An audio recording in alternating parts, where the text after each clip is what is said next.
Muy buenas noches. Los sobrevivientes del incendio de Ciudad Juárez siguen olvidados y son chantajeados para que a cambio de un acuerdo reparatorio se desistan de la acusación contra Francisco Garduño, titular del Instituto Nacional de Migración. Dependencia que paga por el hotel donde se hospedan y donde son alimentados, que los traslada y acompaña a sus revisiones médicas. Como el que paga manda, en la audiencia de mañana Garduño espera lograr su perdón y a cambio el Instituto Nacional de Migración les repararía el daño económicamente. Pero el daño va más allá de la cifra económica, a la que tienen derecho por el crimen de Estado del que fueron víctimas, sin necesidad de otorgar el perdón a alguien. La frase que le presento en pantalla es de uno de los migrantes sobrevivientes, identidad que pidió reservar por temor a represalias. Él, como el resto de los que esa noche estaban detenidos en esa estación migratoria de Ciudad Juárez, no quería quemarse. Refugiarse en el baño no le bastó para evitarlo. Las quemaduras lo dejaron marcado de por vida. La historia es de mi compañero Ángel Hernández. No quería quemarme. Él es uno de los migrantes que sobrevivieron al incendio en el centro de detención migratorio de Ciudad Juárez el 27 de marzo pasado. Tomás, como lo llamaremos, salió de Camotán en Chiquimula, Guatemala, días antes de la tragedia. El joven de 22 años tardó 8 días en llegar a Ciudad Juárez, Chihuahua, donde cerca del 25 de marzo fue detenido de forma ilegal por agentes del Instituto Nacional de Migración. La noche del incendio sobrevivió cuando otros extranjeros se amotinaron y decidieron prenderle fuego a las colchonetas del lugar. Bueno, yo lo que recuerdo nomás que estuvieron alegando ahí, entraron fuego en los colchones. Sí, como yo sobre más que lo vi que estaban haciendo eso, me fui para el baño, porque yo lo que no quería quemarme. Es lo que no quería y me fui para el baño ahí, pero la mera verdad ni sentí cómo me quemé ni sentí cómo caí al piso. Y cuando vine a despertar ya estaba en los hospitales de la Ciudad de Juárez. Tuvo que ser intubado y eventualmente trasladado a urgencias en un hospital de la Ciudad de México. Sus brazos y manos tienen quemaduras de tercer grado, por lo que sigue bajo tratamiento. El izquierdo corre peligro y es un impedimento para continuar su sueño, llegar a la Unión Americana. Bueno, yo incluso tuve infecto solo de la mano porque no me pegaba el colgajo. Mucho se me infectaba. Llevaba 5 cirugías y me dijeron que si en el otro no quedaba, pues iba a haber amputación de la mano, porque no quedaba. Incluso agarraba colgaje porque le tenían que meterle grasa, porque de la mano se me miraban los huesos. Sus representantes en México, trabajadoras del Instituto para las Mujeres en la Migración, cuentan que hasta la fecha aún arroja flemas oscuras por todo el humo que respiró y tiene daños psicológicos y neuronales. También hemos detectado, a partir del acompañamiento psicojurídico que hemos realizado, que las personas tienen una afectación muy grave emocional, afectaciones inclusive neurológicas y psicológicas, de estrés, de ansiedad, de depresión, de angustia. Uno de los procesos más importantes que llevan a cabo en el IMUMI es una petición especial al gobierno de Estados Unidos para que les dé un permiso temporal humanitario a través de su unidad de derecho estadounidense. Estamos trabajando también en buscar procesos legales, ¿no?, para que de manera regular ellos obtengan un permiso que se llama parol humanitario y puedan finalmente llegar a donde iban. Un proceso bastante avanzado para el caso de Tomás, pues se espera que esta semana puedan darle paso. Regresar a Guatemala no es una opción. Ganaba 50 quetzales diarios, poco más de 100 pesos mexicanos, y gastó cerca de 50,000 quetzales para contratar al pollero que lo llevó a la frontera norte del país. El consulado de su país lo ha abandonado, no le da apoyo ni orientación, por lo que desde el IMUMI se trabaja en que el INAMI garantice una reparación digna del daño, pero también trabaje en la no repetición de los hechos. Yo lo que quiero es que me puedan llevar en la mano, porque en la mano veo bien con que no me quiere caer bien el colgaje. Con imágenes de Alejandro Ansúrez y Aarón Hernández, para Milenio Noticias, Ángel Hernández. Como lo relata Tomás, el Consulado de Guatemala no le da apoyo ni orientación. La Secretaría de Gobernación aquí en México y la Comisión Ejecutiva de Atención a Víctimas tampoco. Al igual que al resto de sobrevivientes, se les está orillando a llegar a una solución alterna para que el comisionado del Instituto Nacional de Migración logre evadir su responsabilidad. Lo que cuenta Tomás es similar a lo que me dijo Enrique, que junto con su esposa Heidi han pedido que les ayuden a traer a sus hijos desde Guatemala, de los que llevan casi 6 meses separados. Ella vino desde ese país para acompañar a su esposo. Él también estuvo intubado a punto de perder la vida. Reclaman estar olvidados, ser maltratados verbalmente por personal de la Comisión de Atención a Víctimas. Lo único que quieren es la reunificación familiar y alternativas para continuar con su vida, por lo pronto aquí en México, mientras los tratamientos médicos continúan.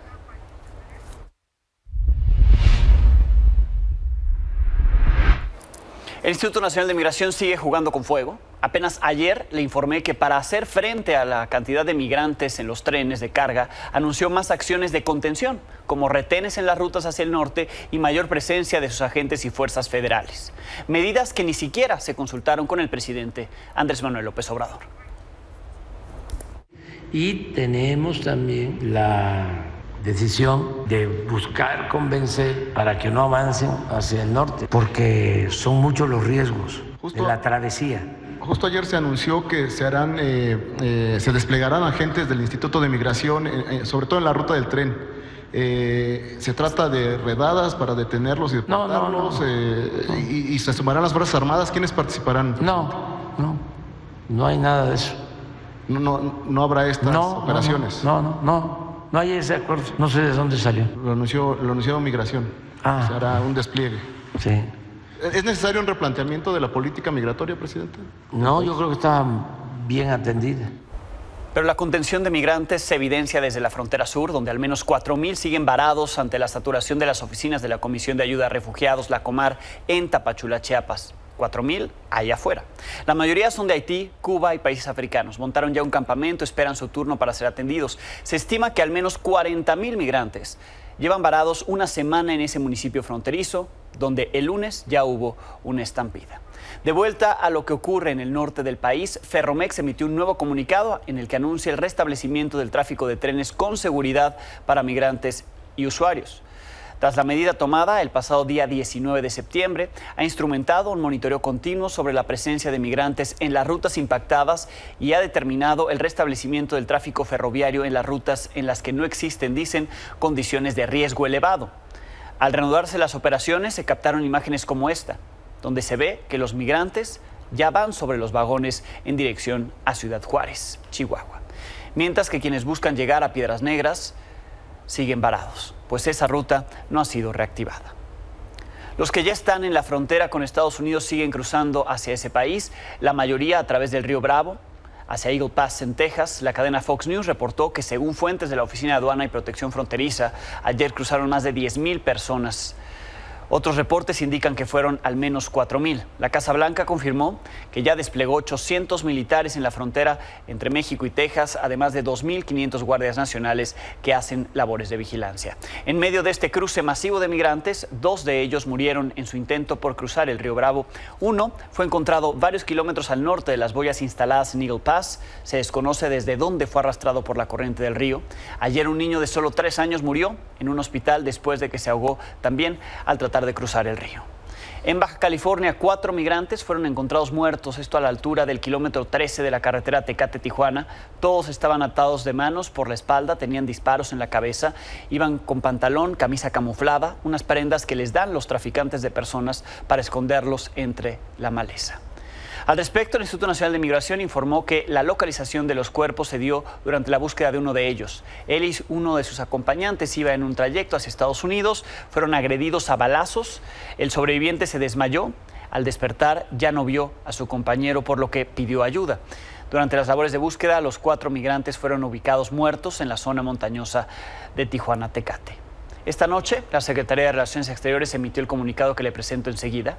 Es en relación con los cierres de puentes y puertos en la frontera entre México y Estados Unidos. Por el aumento de los flujos, ya hubo cierres y cierres que están afectando no solo a los migrantes indocumentados, sino la migración en general y el tránsito de mercancías. En este comunicado se informa que los consulados de México en la región están dando seguimiento a las crecientes concentraciones de migrantes, que mantienen conversaciones permanentes con la Secretaría de Gobernación, con la Secretaría de Seguridad y Protección Ciudadana y con dependencias federales de Estados Unidos para buscar el restablecimiento de operaciones ante la situación. Destaca el comunicado las recientes conversaciones que sostuvieron la canciller Alicia Bárcena con la asesora de Seguridad Interior del presidente Biden, Elizabeth Sherwood Randall.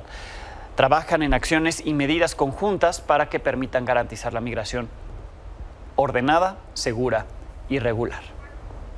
Las estrategias para disuadir a los migrantes ya caen hasta en la comedia, como esta de la embajada estadounidense en México. con Kiko, un personaje icónico del Chavo del Ocho, muy popular en todo el continente, de hecho más popular en Centroamérica y Sudamérica que en México. Ahí hace un sketch para prevenir a los migrantes de los polleros o coyotes, a quienes califica de chusma chusma. ¡Cuidado! Que aquí está una glorieta y te vais a tropezar. ¡Ay, cuidado! ¡Ay, una vuelta! ¡Cayó encima de un carro! Bueno, pues igual, la chusma de los coyotes siempre te dejan tirado. Es mejor decirles que se larguen, que se vayan.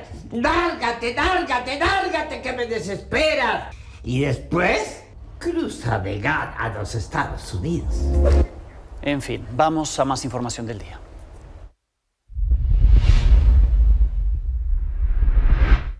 El abogado Juan Collado va a recuperar su libertad después de 4 años en el reclusorio norte debido a su deteriorado estado de salud. Collado fue ingresado de urgencia al hospital el pasado 3 de junio por una obstrucción arterial. Lo mantiene delicado desde entonces. Ante esto, un juez federal le retiró la medida cautelar de prisión preventiva en la investigación en su contra por delincuencia organizada y lavado de dinero. Deberá usar un brazalete electrónico mientras sigue el proceso, según esto lo informó la defensa, lo que no implica la terminación de los procesos en su contra. Continúan, pero lo hará en libertad con ese brazalete. Recordemos que también está acusado de defraudación fiscal por 36.7 millones de pesos, un caso por el que también le quitaron la prisión preventiva a inicios del mes de septiembre. Eso no es todo. En Andorra, el que fuera abogado del expresidente Enrique Peña Nieto y de otros personajes como Raúl Salinas de Gortari, Carlos Romero de Champs, trianguló, eso se dice por parte de la prensa, 14 millones de dólares en ese país para comprar departamentos de lujo, tanto en Miami y también aviones. Se investiga si pagó hoteles, restaurantes y joyas a políticos mexicanos con 10 tarjetas de crédito en España, Francia, Italia y Suiza. Es algo que reveló el periódico El País hace algunos meses. En más información, por 4ª ocasión, un tribunal colegiado ordenó la libertad inmediata del fiscal de Morelos, Uriel Carmona. Sí, van 4 veces. Fue vinculado a proceso hace apenas 2 días por el delito de tortura en contra de Luis Alberto Ibarra, alias El Diablo. Bajo esta resolución, el fiscal deberá abandonar, eso se supone, el penal federal del Altiplano en el Estado de México. Fue trasladado, recordemos, desde el pasado 5 de septiembre para enfrentar otros procesos penales relacionados con el feminicidio de la joven Ariadna Fernanda López, tratar de ocultarlo y tratar de proteger al presunto homicida. Durante esta tarde, personal de Guardia Nacional y de la Agencia de Investigación Criminal de la Fiscalía General de la República se encuentran en la zona ante la espera de su posible liberación y en expectativa de que vuelva a ser reaprendido. Esta mañana, por cierto, la Fiscalía Anticorrupción de Morelos informó en un comunicado que elementos de la Secretaría de Marina irrumpieron sus instalaciones el pasado 14 de septiembre. Con esta imagen es que publican la información. Esto habría ocurrido un día antes de la primera audiencia del fiscal Uriel Carmona Gándara, donde se le iba a imputar el delito de tortura, hecho que no ocurrió porque la Fiscalía Anticorrupción desistió de esa denuncia contra el funcionario, argumentando el extravío de la denuncia correspondiente. A una semana de esto, la dependencia de Morelos afirma que un grupo de aproximadamente 40 elementos de la Comisión Estatal de Seguridad Pública y de la Secretaría de Marina irrumpieron ilegal e injustificadamente mediante el uso de la fuerza en las instalaciones de la Fiscalía. Eso es lo que ocurrió el 14 de septiembre. En estos momentos se informa de otro operativo justo en esa misma fiscalía, la Fiscalía Anticorrupción. Me enlazo con mi compañero David Monroy a Morelos, a Cuernavaca, donde está efectuándose esta movilización. David, buenas noches. ¿Qué tal, Alejandro? Muy buenas noches. Pues para informarte que en este momento elementos de la Secretaría de Marina, de la Comisión Estatal de Seguridad y también con apoyo de la Agencia de Investigación Criminal de la Fiscalía General de la República realizan un operativo al exterior de la Fiscalía Anticorrupción aquí en Cuernavaca. El objetivo, de acuerdo a lo que tenemos informado hasta el momento, es que de lo que se trata es de reinstalar al fiscal anticorrupción Edgar Urquiza, quien la semana pasada fue destituido después de comprobarse que él había dado el impulso procesal y legal pues a la denuncia por tortura que se le enderezó al fiscal Uriel Carmona Gándara. Este fiscal anticorrupción destituido, bueno, pues se fue a los juzgados federales a quejarse de esa destitución y hoy le dieron la suspensión provisional para que pudiera ser restituido. En este momento el operativo permanece aquí, estamos al exterior de la Fiscalía Anticorrupción.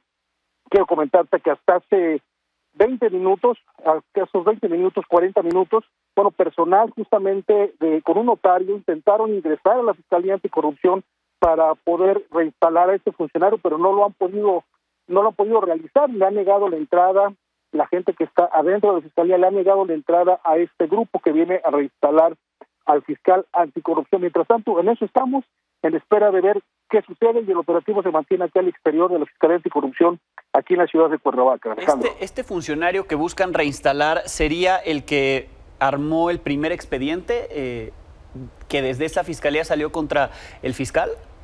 Así es, se trata de Edgar Urquiza, quien fue destituido por el impulso de esta denuncia. En su lugar es nombrado Isaías González, quien es el que va ante el juez a decirle que no tenían la carpeta, que estaba perdida y que, bueno, no tenían manera de cómo realizar los alegatos correspondientes, lo cual derivó pues en que fuera despedido del juzgado. Sin embargo, después llegó la PGR con la denuncia correspondiente y, bueno, la historia ya la conocemos. Sí, si lo van a restituir, quiere decir que podrían fincarle los cargos de los cuales se desistieron.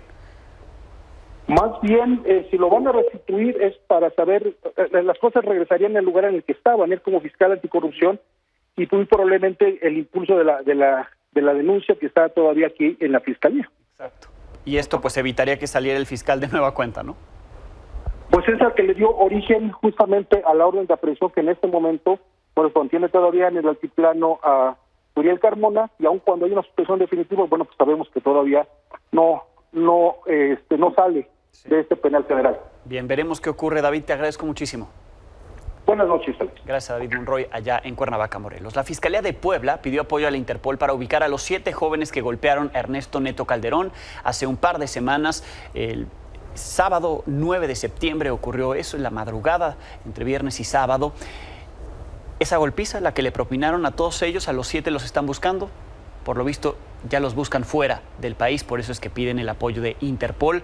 El fiscal de la entidad de Puebla informó esto al respecto. Más información del día en torno al caso del joven Carlos Aranda, que aquí le presentamos desde que se informó su desaparición en Canadá. Su familia ya informó en un comunicado que su cuerpo fue repatriado, sus restos ya fueron velados. El cuerpo descansa ya en su tierra natal, en Oaxaca. Lo sepultaron hace unos días. En el comunicado agradecen a todas aquellas personas que ayudaron con distintas formas para encontrarlo. Hacen un respetuoso llamado a las autoridades competentes, tanto de México como de Canadá, para que las investigaciones continúen y que se lleven tan lejos como se requiera para conocer más de qué fue lo que pasó el 7 de julio ahí en Osoyoos, en la Columbia Británica canadiense. ¿Qué fue cuando lo vieron por última vez? ¿Quiénes lo acompañaban?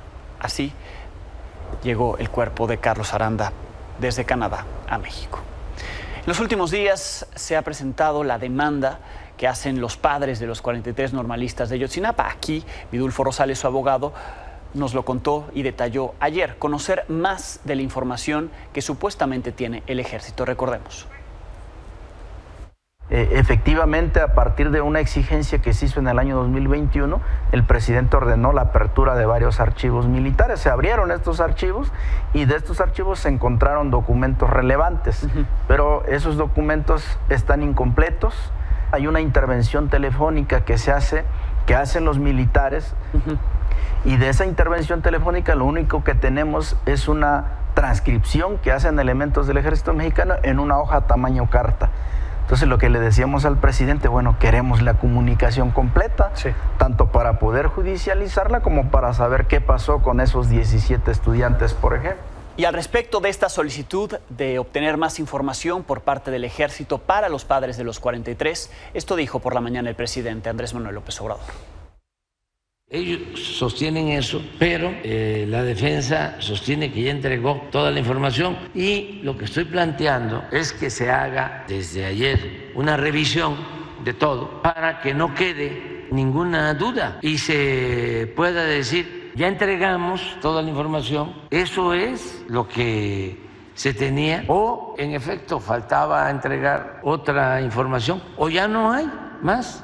Y quiero entregarles el lunes a cada uno, a cada padre, cada madre, un expediente. Y lo que tú dices, nada de documentos testados o con renglones tachados o borrados. No, completo. El presidente admitió que con la información que cuentan, que han seguido recabando, que han mantenido las búsquedas, no pueden decir qué fue de los 43 o de los que no se han identificado sus restos. Por eso hizo un llamado a quienes pudieran tener información, incluso quienes estén detenidos.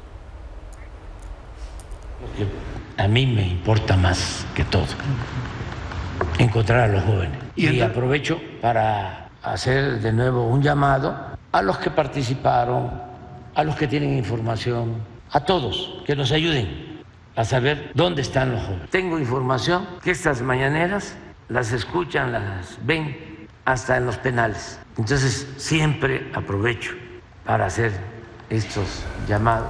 Hoy, a unos días de cumplirse 9 años de la desaparición de los jóvenes, sus padres instalaron un plantón frente al campo militar 1A en los límites de Naucalpan, en el Estado de México, y la alcaldía Miguel Hidalgo, en la Ciudad de México.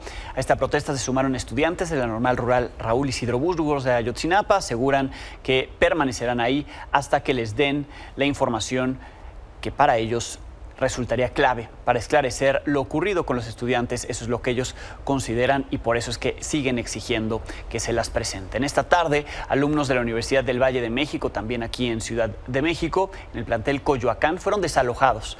Esto ocurrió después de una riña. La policía capitalina llegó al lugar, se entrevistó con las autoridades del campus, indicaron que 2 alumnos se pelearon. Ocurrió en el área de biblioteca y después llegaron los padres de estos alumnos. En redes se dijo que había personas armadas al interior de la escuela, sin embargo esto no se confirmó. En un comunicado la UVM dijo que los estudiantes y el personal estaban bien. Esto es parte de lo que ahí ocurrió.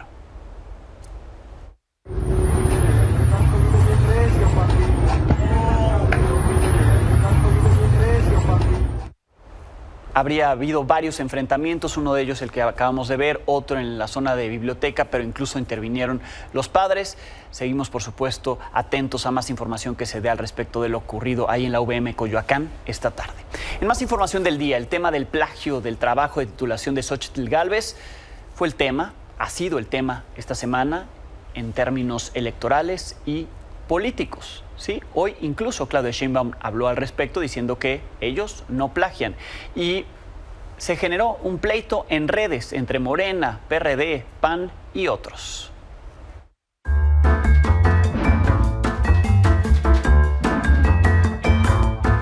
Mensaje para la representante de la derecha y el conservadurismo.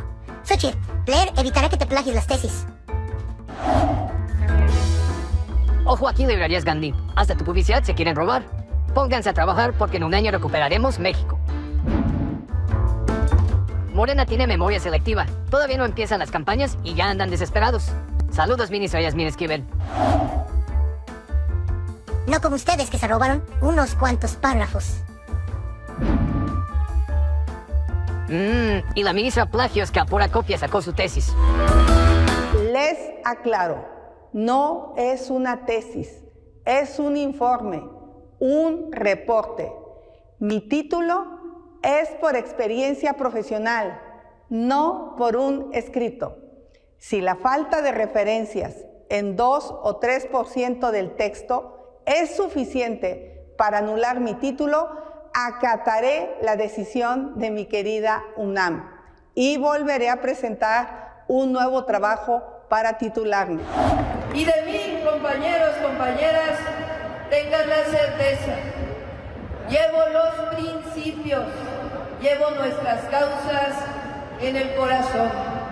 Nosotros no mentimos, tampoco plagiamos, nosotros no robamos y nosotros nunca vamos a traicionar al pueblo de Chiapas ni al pueblo de México. Pausa y volvemos.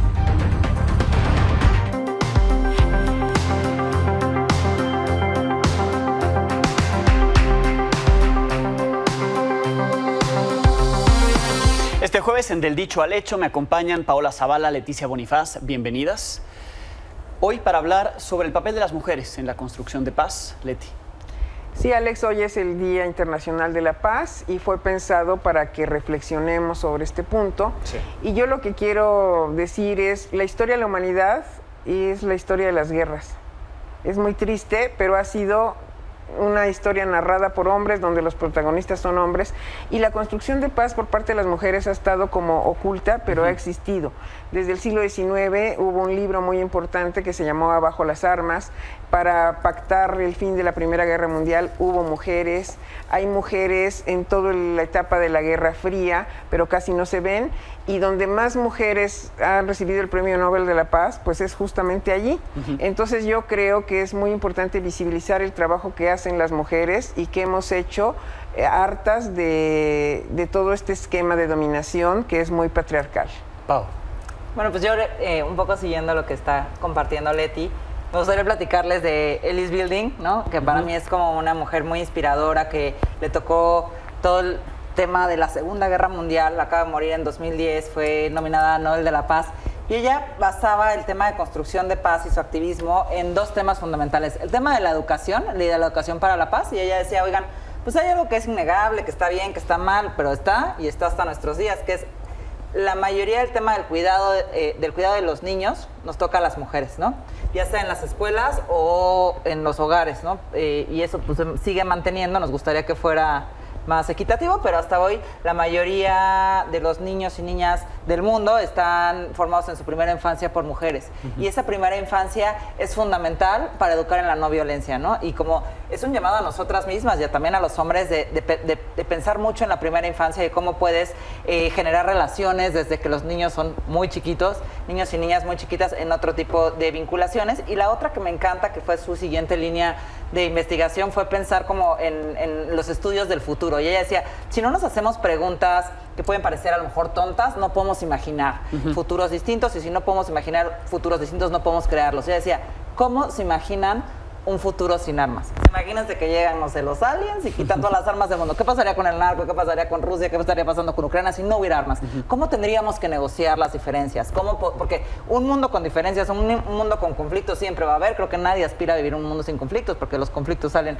las ideas, el desarrollo, etcétera. Pero sí, ¿cómo podríamos hacerlo, por ejemplo, sin armas, ¿no? Y otra pregunta que hacía es, imaginen un mundo después del patriarcado entendido como esto, como un sistema de opresión por medio de la fuerza, y que ha oprimido a hombres y a mujeres. ¿Cómo nos imaginamos? Y es una pregunta que les hago al público. ¿Cómo se imaginarían las relaciones de los estados y entre nosotros sin armas? ¿Y cómo se imaginan un mundo después del patriarcado? Sí, esta semana en la ONU se habló también de cómo construir la paz o cómo llegar a acuerdos de paz, en particular el tema de Ucrania, pero otros de los líderes mencionaron guerras que también están ocurriendo en el mundo. ¿Qué se debería estar hablando del papel que han jugado las mujeres en este contexto, en el de la Asamblea General de la ONU? Porque nada más vemos la mayoría hombres diciendo qué es lo que se tiene que hacer o no, y no se toma en cuenta lo que ya se ha hecho. Sí, y sobre todo la construcción no debe venir desde, sí, la ONU puede dictar las directrices, pero la construcción de la paz va en terreno como nuestras madres buscadoras. Ellas sí pueden ser constructoras de paz, porque ellas que son víctimas de la violencia, particularmente en México, y como ellas, mujeres del mundo, pero en espacios muy concretos y muy pequeños, te pueden ir haciendo la cadenita que va cambiando y restituyendo el tejido social. Yo lo pensaría de abajo hacia arriba y no al revés. Sí, va.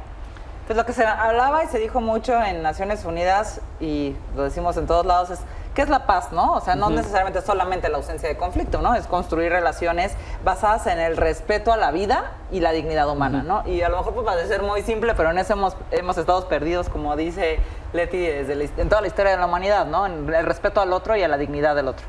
Ahora, escribió Sara Sefcovic y hemos platicado con ella al respecto del papel que juegan las madres. Y no sé si es darles más responsabilidad de la que ya tienen, pero cómo podrían jugar un papel fundamental para que quienes están cometiendo actos violentos lo dejen, para que quien tiene las armas deje las armas, esa contribución de la madre. Es lo que un poco dice Pau, que es la que educa, pero finalmente yo creo que también aquí tiene que ver cómo hay más mujeres en toma de decisiones y cómo una mujer podría irse a un camino de negociación distinta, de poner de acuerdo, de intervenir para lograr paz y no por las vías de siempre. El tristísimo espectáculo que vimos ayer, ¿no? En la Cámara de Diputados, mujeres golpeándose, insultándose, ¿no? Y dices, oigan, llegamos ahí justamente para hacernos estas preguntas. ¿Cómo nos imaginamos un mundo sin patriarcado? ¿Cómo las mujeres piensan que podemos resolver los conflictos de otra manera? Si llegan a replicarlos, pues estarán fallando un poco la oportunidad histórica que tienen para plantear propuestas distintas de comunicación política y de hacer política y de generar propuestas que cambien el estado de las relaciones humanas. Claro, y así pasar de dicho al hecho. Muchísimas gracias, como siempre, Leti. Gracias. Buenas noches. Pausa, volvemos.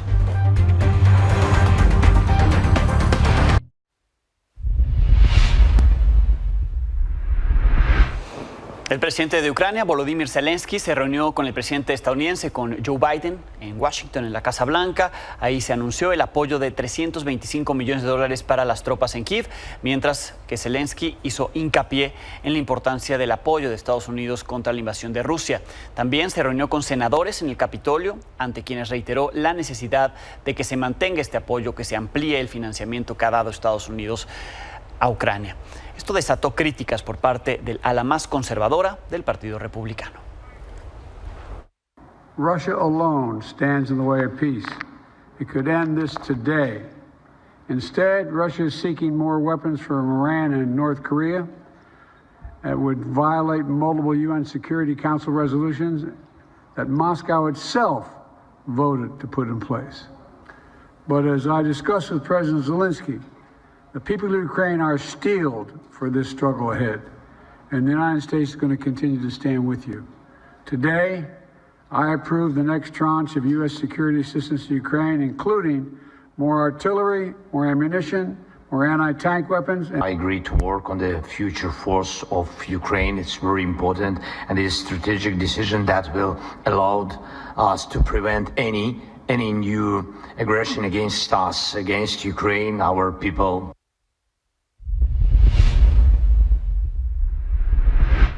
Artistas urbanos, vecinos y 30 jóvenes de un centro de adicciones en Mérida, Yucatán, cambiaron el rostro de un barrio al sur de la ciudad. Es un trabajo de Alejandro Rubalcaba. Una de las calles más grises del sur de Mérida cambió para convertirse en un territorio de color y paz. Después de 10 días de trabajo entre el colectivo Red Viral, el albergue Arca de Noé y vecinos. La tarea fue titánica. Pintaron 2,000 metros cuadrados de fachadas de viviendas, locales y negocios para brindarle una luz, un cambio radical a la calle 63B, una vía oscura y la más marginada de la colonia El Roble Agrícola. Y bueno, nos dimos a la tarea de transformarlo, de sacar también a las gentes de sus casas, ¿no? Para que participaran con nosotros, pintaran, para que también los chavos se fueron animando cada vez más. Un grupo de 30 jóvenes atendidos en el Centro de Adicciones de Drogas se involucraron como parte de su terapia de recuperación. Creo que se siente distinto, ¿no? Ahora ha venido gente a tomarse fotos, gente que antes ni siquiera visitaba acá, y eso va a ir, creo que, pasando cada vez más, y de eso se trata, que haya un antes y un después.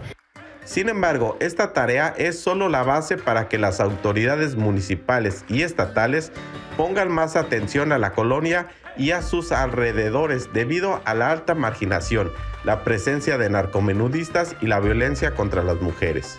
Cientos de litros de pintura amarilla, naranja, morada, rosa, azul, blanca y verde crearon figuras, rostros y manos, coordinados por la artista urbana Pez Felino. Pues se sientan identificados con un espacio de paz, con un territorio de bienestar, que al final pues ese era mi objetivo. Los colores y formas llaman mucha la atención desde cualquier ángulo, en busca de la armonía en los murales y una cancha deportiva que ahora tendrá un mejor uso. A mí me parece una buena estrategia, ¿no? Porque pues así cambia más el ambiente de la colonia, los colores vivos, o sea, todo, o sea, muy bonito. Hace un par de semanas, María de Lourdes fue agredida por un desconocido que entró a su casa por el techo. Lo que la falta de alumbrado público facilitó. El trabajo colectivo provocó más la unión entre vecinos y el centro de rehabilitación. El Roble es una zona que necesita mucha atención en cuanto a la integración, ¿no? en estos nuevos modelos que tenemos. Desde Yucatán para Milenio Noticias, Alejandro Rubalcaba.